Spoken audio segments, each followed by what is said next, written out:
রাজ্যের মানুষের কাছে উচিত, পশ্চিমবঙ্গবাসীর কাছে হাত জোর করে তার ক্ষমা চাওয়া উচিত যে আমি মিথ্যে কথা বলেছিলাম সেই সময়। মমতা বন্দ্যোপাধ্যায় এটা যেন স্বীকার করেন, কারণ মুখ্যমন্ত্রী হয়ে তিনি মিথ্যে কথা বলছেন। এটা আমাদের জন্য অত্যন্ত লজ্জার, পশ্চিমবঙ্গবাসী হিসেবে লজ্জার যে একজন মুখ্যমন্ত্রী, পশ্চিমবঙ্গের মুখ্যমন্ত্রী, তিনি মিথ্যে কথা বলছেন বাংলার মানুষকে বোকা বানানোর জন্য। প্রথমত বলি যে মমতা বন্দ্যোপাধ্যায় বারবার বলে গেছিলেন যে এই দাঙ্গা বা এই দাঙ্গাকারীরা বাইরে থেকে এসেছিলেন।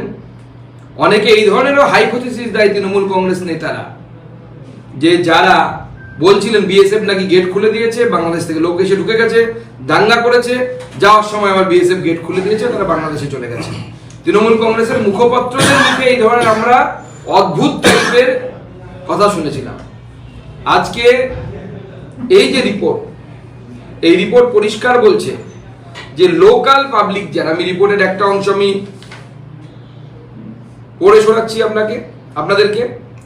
The residents of Shamsherganj, Hijaltala, Sutilitala, Shivlitala, Digri, they came masking of their faces. অর্থাৎ বাংলা করলে দাঁড়ায় এই সমস্ত অঞ্চলের, অর্থাৎ শামশেরগড়, হিজলতলা, শিউলিতলা, ডিগ্রি, সেখান থেকে আর স্থানীয় বাসিন্দারা এসেছিলেন যারা বাড়িঘর ভ্যান্ডালাইজ করেছেন। সেই তারা এসেছিলেন মুখ ঢেকে নিয়ে, গামছা দিয়ে বা কোনো কাপড় দিয়ে মুখ ঢেকে দিয়ে, মাস্ক করে তাদের মুখকে যাতে চেনা না যায়। অর্থাৎ প্রথম পয়েন্ট হচ্ছে মুখ্যমন্ত্রী মমতা বন্দ্যোপাধ্যায় দিনের পর দিন এবং তার পার্টি রাজ্যবাসীকে মিথ্যে কথা বলেছে। মুখ্যমন্ত্রী বলেছিলেন বাইরের লোক আছে, আমরা প্রমাণ করে দেবো, অমুক করে দেবো, তমুক করে দেবো। উনি একটা এসআইটিও তৈরি করেছিলেন, তার রিপোর্ট এখন কি হয়েছে আমরা জানি না।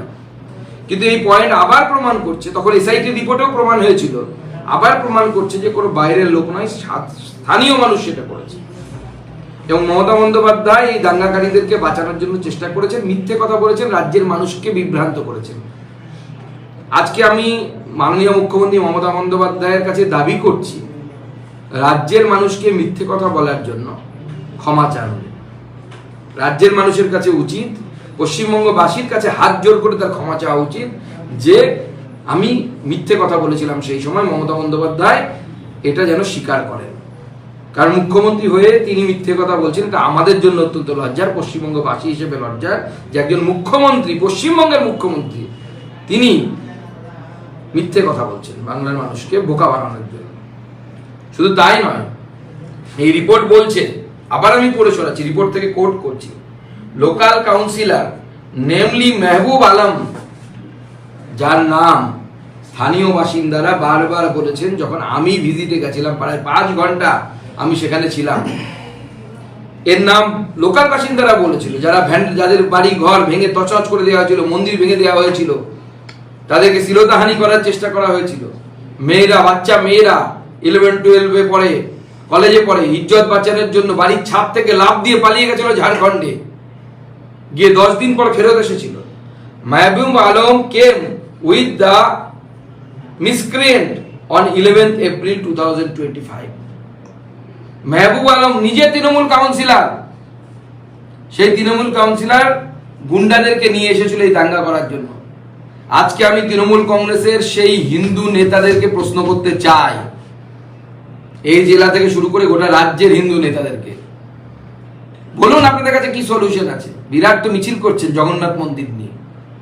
যখন আপনার এই মেহবুব আলমের মতো কাউন্সিলররা যখন দাঙ্গাকারীদেরকে নিয়ে আসবে, আপনার পুলিশ তখন কি করবে? এখানে বলছে পরিষ্কার যে পুলিশ চুপচাপ দাঁড়িয়েছিল।